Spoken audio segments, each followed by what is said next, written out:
E aí, tudo certo? Se preparar para concurso é muitas vezes encarar uns quebra-cabeças da nossa Constituição, não é verdade?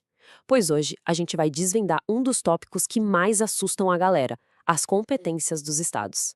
Fica aqui que eu vou mostrar a lógica por trás de tudo isso de um jeito que não tem como esquecer. Bora lá? Essa é a pergunta de R$ 1 milhão, né?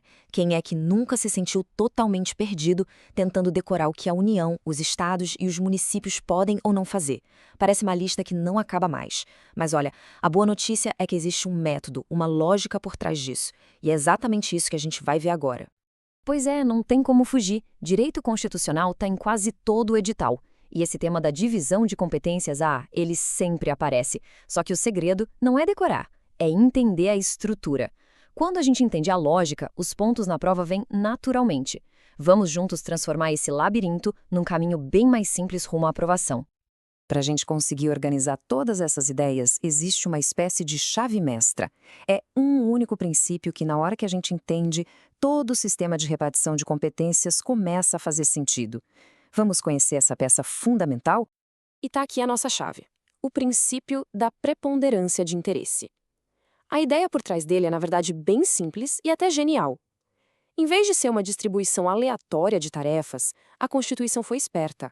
Ela definiu que a competência para tratar de um assunto é de quem tem o maior interesse naquilo.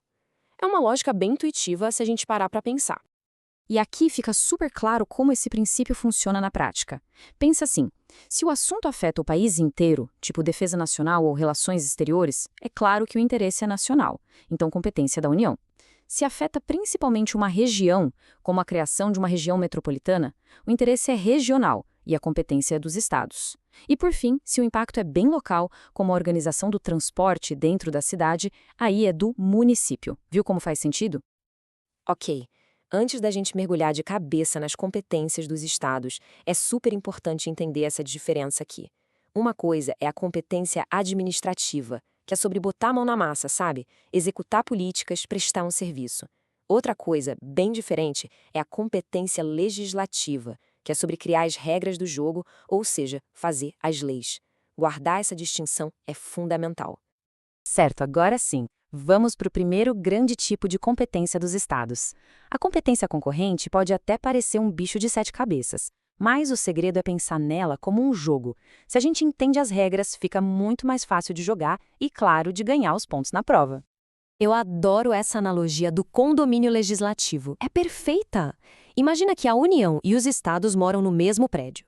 Eles podem legislar sobre os mesmos assuntos, tipo direito tributário, urbanístico, ambiental, mas, para isso, precisam seguir as regras de convivência do condomínio, que estão lá na Constituição. E aqui estão os moradores desse condomínio especial: a União, os estados e o Distrito Federal. Agora, atenção máxima aqui, porque isso é uma pegadinha clássica de prova. Os municípios, estão de fora. Eles não participam da competência legislativa concorrente, anota isso. Então, a regra de ouro da competência concorrente é essa aqui.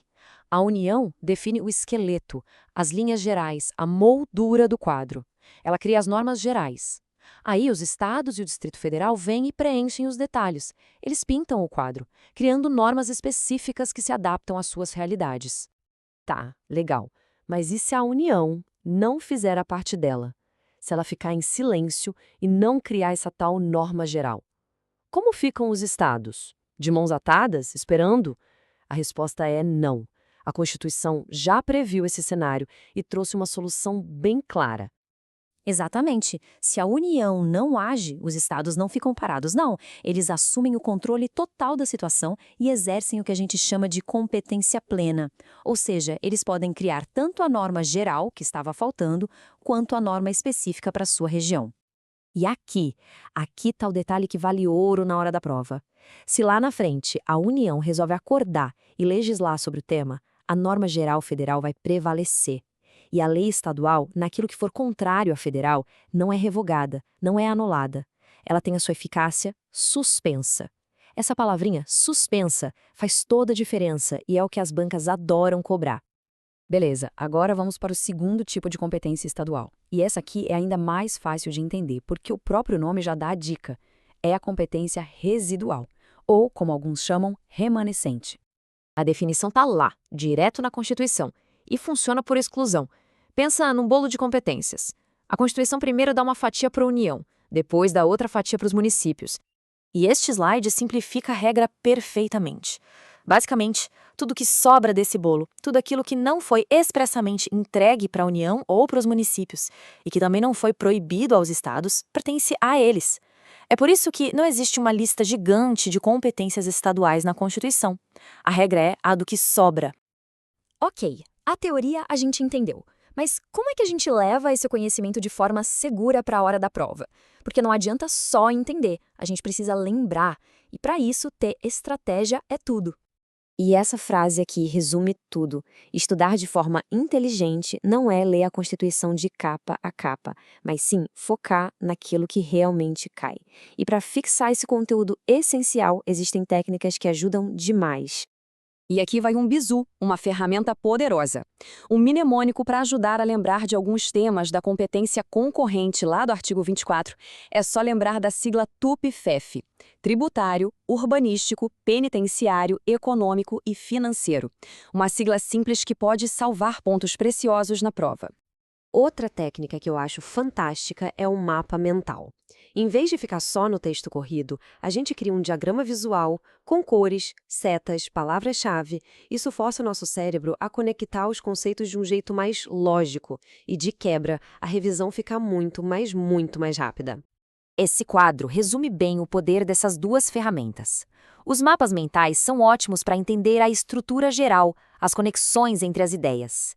E os mnemônicos são perfeitos para decorar aquelas listas específicas que as bancas adoram. Combinar as duas estratégias, então, é sucesso na certa. Então, para a gente fechar e amarrar tudo de vez, vamos simplificar ao máximo. Competência residual é a regra do que sobra. Se não é da União, nem dos municípios, é dos estados. Competência concorrente é o condomínio legislativo, onde a União faz as regras gerais e os estados vêm para complementar. Com essas duas ideias bem claras, já dá para resolver muita questão. E, para terminar, fica aqui uma reflexão.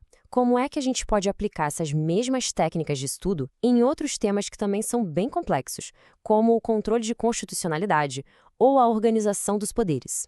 A lógica de simplificar, de usar analogias e ferramentas visuais funciona para tudo. A estratégia é a mesma. Agora é colocar em prática.